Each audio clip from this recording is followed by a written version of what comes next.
In the course of our lives, we will get to know many different kinds of people. Some that inspire us, some that will mentor and support us, and some that we will make friends and maybe even family with. However, we will also get to know people that will drain our energy, that will drag us down and will not help us to get the best, but rather the worst version of ourselves. So let's jointly look at 7 toxic types of people and see what characteristics makes them being so toxic, how you will easily be able to identify them from the very beginning, and which negative consequences you can avoid from staying away from them. Hi all, I'm Leah, and on this channel I share with you very practical career and real life advice. So if you're new here, make sure to subscribe and activate the bell for further value-loaded videos. First type of toxic people, the gossip. We probably all know at least one of them. Just someone who talks bad about other people behind their back. No matter who is out of sight, the gossip starts to talk them down and very often expects you to join. People who gossip often do not need a very close relationship to you to start gossiping in front or with you. And that should be an early warning sign. Whenever you meet someone new and that person starts to gossip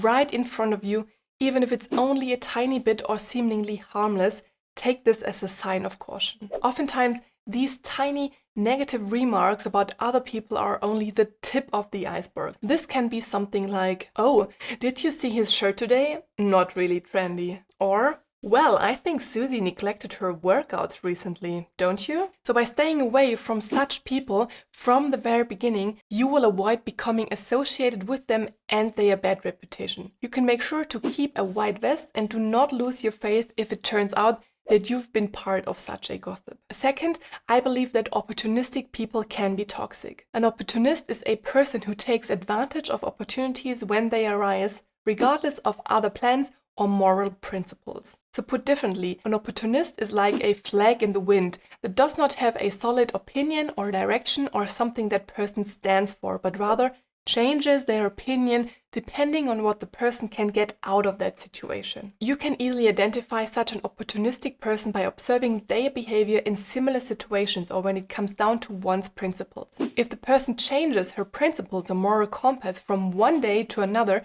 just because she can expect another outcome by her changing behavior, watch out. Sometimes in very rare situations, some sort of opportunistic behavior might be required to get to a certain goal, especially in business context. However, when someone only acts opportunistic all the time, this makes the person unreliable and unpredictable, such that you might eventually lose out. Now I let you guess the third toxic type of people. So listen to these typical answers that type of person would give to the following questions. So did you like this new Netflix series? No, was not really what I expected. Wow, did you see the performance of that swimmer? I believe he can win the Olympics gold medal. Really? Well, I don't think so. He's just not good enough. Hey, what about going camping this summer? Camping is so super boring. Can't we do something else? So got it? Yes, I'm talking about the classic naysayer. The naysayer is just someone who often says no just for the sake of it, someone who contradicts without solid reasoning, someone who is super critical or refuses and opposes all the time. You can easily identify such a person just by listening and watching how the person reacts to proposals, open discussions, or questions. If you see and feel a constant refusing or challenging vibe, try to keep distance from such a person. Even though you should always embrace open and challenging discussions, there is no such thing with a naysayer. They do not see the bigger picture, great chances and opportunities, but rather talk things down and only see the negative. So the danger of sticking or spending too much time with naysayers is that they will also drag you down. They will talk down your dreams, your goals, and will not spark interesting and inspiring discussions. So in order to not be held back from your goals, always try to keep away from the naysayers. Number 4, the envious. An envious or jealous person shows resentment of your achievement, possessions, or abilities. Even if an envious person might be in a rather positive mood towards you, you can identify such a person often by their statements about other persons. For example, when the envious one says someone did not deserve an achievement, or if the envious is not truly happy for you or another person if a goal has been reached. Jealous persons often spread resentment and don't appreciate the performance of others. That's why oftentimes oftentimes jealous people are just not happy or satisfied with their own life and achievement, which is why they try to talk down others. The danger with envious people is that their envy could eventually also turn into manipulation. Since envious people just cannot stand if someone else is successful or maybe even more successful than they are, they might eventually end up sabotaging your work or personal life just that they are better off. All in all, keep away from constantly envious people because they will most likely also not be supportive of you. Let's continue with the self-absorbed. Self-absorbed people do not really care about other people's situations, feelings, or problems. All they care is their own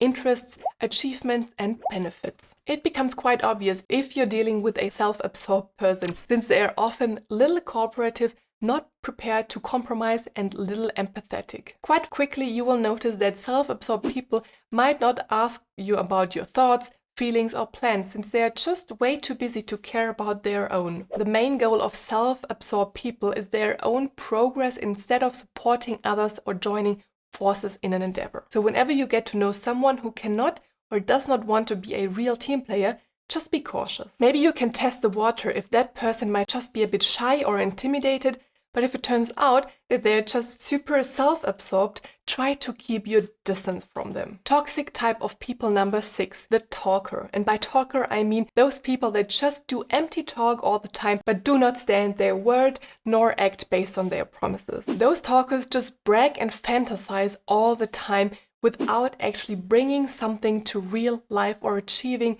something in reality. Maybe you know the saying, walk the talk, which means that you should actually do what you say and promise. Well, that's exactly what talkers do not do. Therefore, it's quite easy to spot them, since they will never act on their promises, and that's also why you should avoid them. Worst case, you rely on talkers in very important situations in which you are then eventually let down. Or the other case could be that you are following a talker that is making wrong promises, and in the end you find out that everything he has been saying was just hot air. So whenever you have the feeling you have fallen for a talker, make sure to again distance yourself from that person. Finally, the last type of toxic person, and the most problematic in my opinion, the victim or the self-pitying. This type of person is always blaming everything on themselves, such that it seems as if they have a hard time all the time. By acting like a victim, they are pushing away any responsibility and sink into self-pity. At first, you might relate to the victim's problems, but very soon you will notice and probably get annoyed by the fact that they only have problems and seem to suffer all the time, whilst at the same time they do not see any positive aspects. Oftentimes victims also blame themselves if something negative happens,